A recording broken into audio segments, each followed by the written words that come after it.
Nurses of psych wards. What did a patient do that left you speechless? Probably the saddest was a resident I had a long time ago. This gentleman was a World War II vet with Alzheimer's and dementia. Probably once or twice a month he would relive some battle he was in. He would literally run up the hallway and grab you and yell at you to get down behind the sandbags. Then he would tell you to take his Thompson because it was too heavy for him. He would just use a pistol. Then he would get up and run back down the hallway. This guy was old, and seeing him full sprint like that up and down the hallway during one of his episodes was surreal. I can't imagine having to constantly relive the worst moments of your life where you witnessed and survived the unspeakable horrors of war. A very cheery one to start us off, although I have a feeling it's not going to get much better. Story 2. We had a geropsych floor. Crazy old people. One night while passing through, a little old lady popped her head out her doorway and said to me, "I sure could use the company of a good-looking young man tonight." Sorry, I'm not that good-looking. Quick as snot on a doorknob, she said,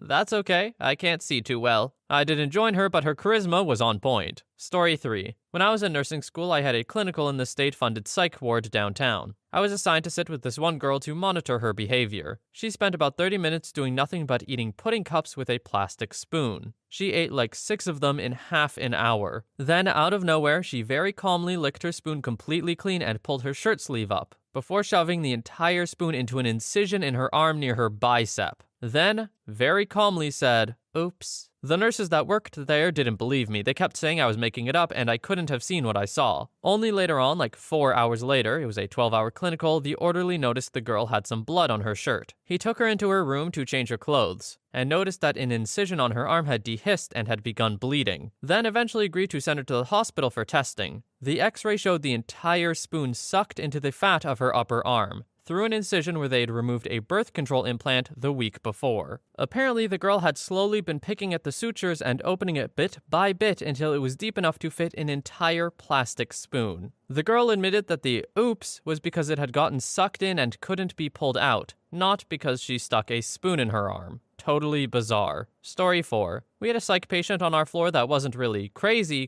just confused and unpleasant in general. And per usual, he started yelling about me poisoning him. I explained what it was and that we're all here to help him, not hurt him, and he responds with, "I'm just going to die." His vitals were fine, he was alert, no red flags, and like I said, he was always pretty unpleasant, so I didn't think much of it. Sure as hell, he coded an hour later, and we never got him back. Story 5. My sister was actually sectioned earlier this year for her eating disorder. She shouldn't have been, but that's a story for another time. And she was right next to the PICU, Psychiatric Intensive Care Unit. One of the nights, she heard multiple screams coming specifically from that ward. One of the patients had bit a chunk out of a nurse's leg as they were trying to detain them. They then started eating said chunk. It's crazy to think these types of things happen. Story 6. Not a nurse, but I was a patient in a psych ward. The ward was sectioned into 2 sides based on case severity. I was on the less severe side. One night, an incredibly tall, somewhat muscular man escaped his room on the severe side, got through a door that was supposed to be locked, got into the less severe side and into my room. I woke up, sat up, and saw him standing in my doorway. He asked in a shaky voice if I was all right. I hesitantly said yes, to which he responded by getting a look of terrified horror and screaming,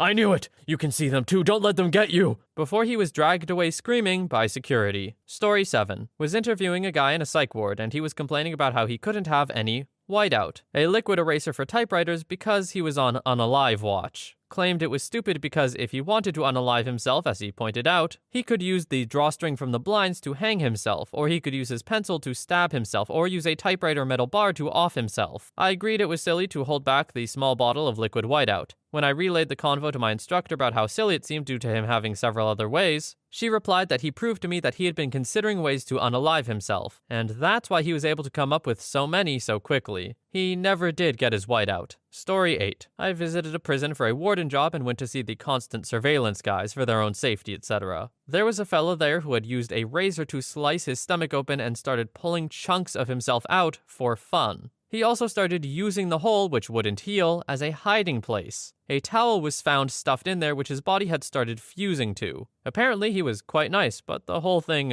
wasn't for me, and I didn't go ahead with applying. Oh, I can't imagine why OP didn't want to apply there. Sounds like a dream job. Story 9. Not me, but my dad used to work in Airedale and J Ward, Australian Insane Asylum and Prison for the Criminally Insane respectively, in the 70s. He used to talk about sunny days in J Ward, where they would bring out all the inmates during a sunny day, and they would promptly line up and start jerking it. In Airedale, they would deal with the jerking off problem by strapping you into cotton mittens. But a lot of the inmates would chew a hole through them just to get a finger out to jerk it with. His worst story, though, was about a psychotic woman in Airedale. She had self-inflicted scars all over her face from scratching herself, self-imposed bite marks all over her body from trying to eat herself, and she had the nasty habit of chewing the inside of her mouth and spitting blood at your eyes and mouth, hoping you'd catch one of the myriad of diseases she carried. That last part sounds very much like a wild animal defense mechanism, like I guarantee there's an animal out there that does that on purpose. Truly horrific to think of a human doing it though. Story 10. I'm not a nurse, but was a patient once. Giant dude got upset one dude changed the channel from a football game he was watching and smashed his skull with his fists. Not fully, but enough that when they brought him back a few days later, he started seizing and had to be removed again. Didn't see him again. Also, there was one lady who was straight out of the movies, walking around preaching the end of days loudly and sweating like crazy. Story 11. This might not fit perfectly, but I love this story. How about an inpatient addiction clinic? The first one that comes to mind was something I witnessed between a patient and another floor tech. We had a man who was in serious detox. Drug of choice was meth. He was throwing a huge tantrum, not uncommon in DTs. People will do just about anything to get a fix. We weren't locked in a facility, so it wasn't like he was stuck there. He genuinely wanted help, and that's why he stuck around. And we were there to listen and help him through these shakes, hallucinations, and other symptoms. He was slamming his fists on the desk at this point, and he had just started yelling that he wanted some frickin' ice. Slang for the drug. Well, the tech with me was inexperienced, although much older than me, and while I talked to him and tried to calm him down, she went back to our staff kitchen and got him a glass of ice, like frozen water. She brought it out to him and put it in his hand like, problem solved, and the guy just froze with confusion staring at it. The patient and I both realized at the same time she thought he wanted ice, and we just stared at each other and started laughing. He was in for a rough couple of days, but I've never seen someone jump from near psychotic to giggling so fast. Story 12. 60-something old woman would come out of her room every so often at night topless and holding out her saggy breasts, saying in broken English, my nipples, please, for the children." 40-something woman would sneak the shower mat out of the bathroom to put under her bed because she was God, and we were stealing her power by electrocuting her kitty every night. The floor mat apparently stopped this from happening. A severely schizophrenic woman used to tell me that my name was the worst fairy tale lie that she ever wrote in the 2 Bibles for her daddy. When she was angry with me, she would yell at me and say, "Get out of here, fairy tale book, I wish I never wrote you." That same woman attacked some nursing students who were attempting to use tissues over lollipops to make ghost props for Halloween. She didn't seem to like this, and while trying to hit them, was yelling, "You idiots, you can't make ghosts out of lollipops." Again, same woman but different group of nursing students brought in several pizzas for an end-of-semester party. The woman then walked up and down the tables looking at the pizzas. Then, out of nowhere, she started throwing the pizzas and yelling, "What's this supposed to be, some kind of pizza test?" Just a note, I'm not doing voices for any,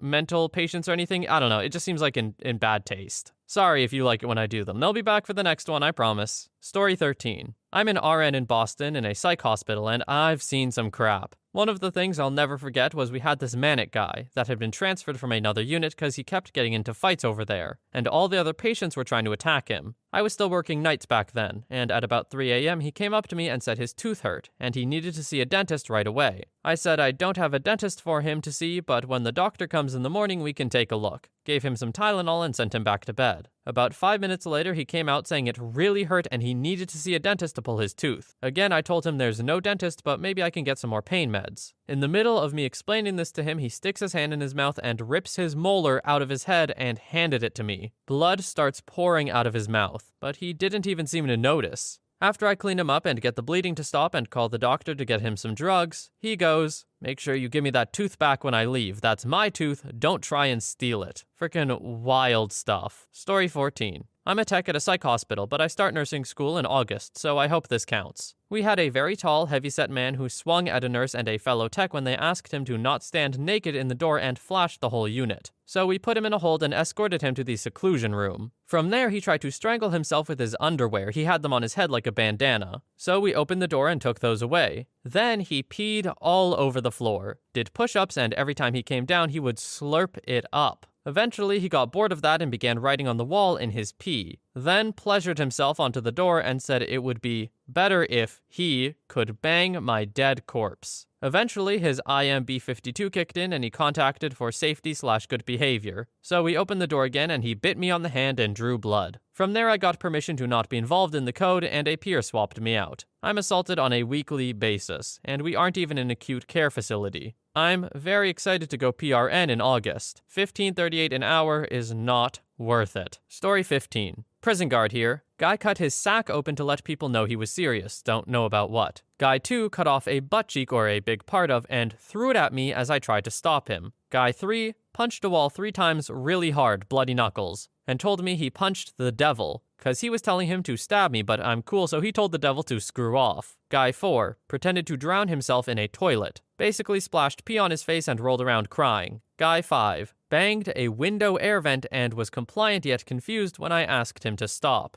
Those were the days. Yo, I want to find someone who punches the devil for me. That guy may not have been all with it, but he certainly was loyal. Story 16. Years ago, I was a student nurse doing my psych rotation in a Catholic facility. The nuns still wore habits and the building was something like out of the Dark Ages. I'll skip talking about the line of patients waiting to undergo ECT treatment in the basement, and instead tell you about Maggie. Maggie was a tragic case. She had been on lithium for years, and it really kept her psychotic episodes in check, until it reached toxic levels and could no longer take it. One hot summer afternoon, we heard this banshee screaming coming from Maggie's room. We rushed in there to see what was going on. Entering the room, we are greeted by a scene I will never forget. This late 70s woman is standing on the window ledge, naked as a jaybird, screaming through the window screens at the nuns in the courtyard. "You frickin' penguins are going to burn in hell," is what she said. The poor sisters are scrambling to and fro to try to get away from the ranting madwoman's vicious verbal assault, as we were trying to desperately pull her off the grating. I knew then and there I would never become a psych nurse.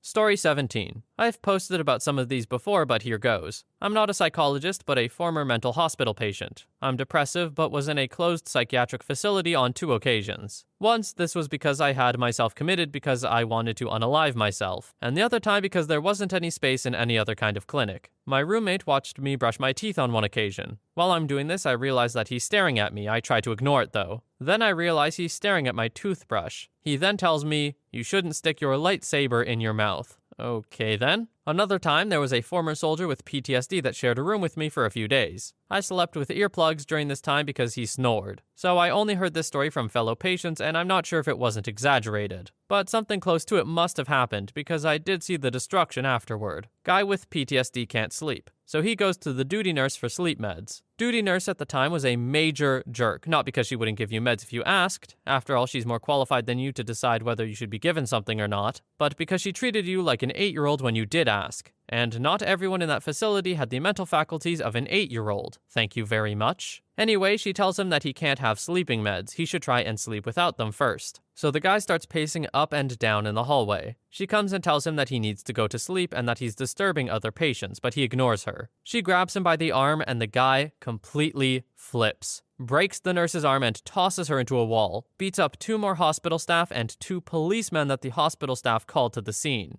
Then the head doctor of the station gets called in. He was off shift when this happened. He goes up to the guy telling him something about having a drink with an old comrade, and gives the guy one of those plastic medicine things that look like shot glasses, with a massive dose of diazepam or some such. He drinks it and eventually keels over. Again, I don't know if it actually went down like this, but I do know the nurse with the broken arms was fired for mistreatment of patients, and the hallway looked like it had been the site of a serious fight. The staff was cleaning bloodstains the next morning, the handrails had been ripped out of the walls, and another piece of drywall somewhere looked like someone had been thrown through it. I slept through the whole thing thanks to earplugs. Yet another time, there was one of those sliding fire gates that could be shut by pressing a button that would seal off part of the station. a part that was used for daytime activities and no one slept in. During the night, 2 manic patients were wandering around because they couldn't sleep, because that's what happens when you're manic. And one patient shut the other behind the fire door. The patient that was shut in started yelling, "Help! Help!" in this really eerie voice that convinced other patients the place was haunted. One patient took out his dentures and put them in the dishwasher to clean them. When told that this wasn't a good idea, he cleaned them over the water fountain instead. Some of the saner patients, when we were close to getting released, got permission to go watch a movie at the local theater. We came back home at 11 p.m., and as we walked in, someone made a really good joke. So we were all laughing our butts off. Night security guard sees us trying to get into the elevator and comes running. "What are you doing here?" "We're patients from the psych ward." Yeah, we ended up basically getting held by the security guard until some hospital staff came along and confirmed we were who we said we were. We had a lot of fun pretending to actually be insane in the meantime, asking the security guard whether it was normal to be hearing voices and telling him hotel service sucked in this place, and asking him if this was an airport, and if it was, what time the next flight to Timbuktu would leave, etc., etc. I think he was glad to be rid of us at the end. The hospital staff was not amused. But then this wasn't the first thing like this, because a few of us eventually decided, we're already in the nut house, this is our chance to do crazy stuff and get away with it, because everyone already thinks we're insane. Doctor later told me that this type of behavior is called cathartic mania, might not be the official term, I'm German, hypomania, and happens to be a decent fraction of patients in the process of recovering from a depression. Basically means you show manic behavior for a short period after recovering from a depression, but this goes away pretty quickly. A different time we got to go out, someone else went and told the hospital staff afterward that I had tried to jump in front of a bus. I did no such thing and was feeling well enough that I had absolutely no inclination to do so at the time. I still got 2 hours of one-on-one therapy with the head doctor, who kept telling me that they could only treat me if I was truthful with them, blah blah blah. The other patient eventually admitted to lying, luckily. A girl kept spitting water at me over dinner or splashing me with it. Eventually, I got fed up and dumped a carafe with several liters worth of water on her. Another patient is like, "Hey, wet t-shirt contest." Staff was not amused because they had to clean up the mess. Someone dumped water into every bed on the station, not a little bit of water either, but enough to soak them all. No one ever figured out who it was. I had the theory that this was because whoever had done it couldn't remember having done it, and was therefore unable to give him or herself away. Went to step into some elevator at one point and was frantically waved off by a doctor standing inside. Standing inside with the doctor, I only got one glance as the elevator door closed, was someone who'd attempted to slit his throat but bungled the attempt. From the amount of blood, it looked to me like he should have been lying on a stretcher. No idea what was actually going on there, but that image won't leave my mind in a hurry. Had a woman, married, 10 years older than me, and in there because of postpartum depression, hit on me. It got so obnoxious that the doctors transferred her to a different ward so we wouldn't meet anymore. Boy, this one person had a ton of stories. It's kind of scary to think, though, if you're in a psych ward or something like that another patient can screw you over by saying you did something not good. And the doctors will just be inclined to believe them. And because you're in the psych ward, they're less inclined to believe you. That's kind of freaky, not a fan. Story 18. Not a nurse, but have had several stays on psychiatric wards for bipolar. To be fair, on most occasions I didn't enter the wards in the most rational and stable state myself. But what has tended to happen is that even when they bring you back down to earth, you can end up staying for an extra month or two before they let you go. So I've spent some time on psychiatric wards completely sane. If not, maybe firing on all cylinders. Anyway, I've seen a few shocking things. Like a guy cutting open his wrists with broken glass and bleeding out pretty severely, but to be honest, you quickly become desensitized. What tended to leave me speechless, though, was the abruptness of certain behavior and its total incongruence with facial expressions. For example, sitting watching a TV when a 5-foot-tall, 7-stone woman calmly walks over, suddenly lifts the TV up, and throws it into the wall with great force, smashing it to bits. And then calmly sits back down in an armchair declaring that the TV was ruining her painting. She wasn't painting. And get this, she said it was because the TV was making the armchair make her climax. She never even raised her voice. She then immediately asked me, as if it were anyhow related, if I liked Lisa Stansfield.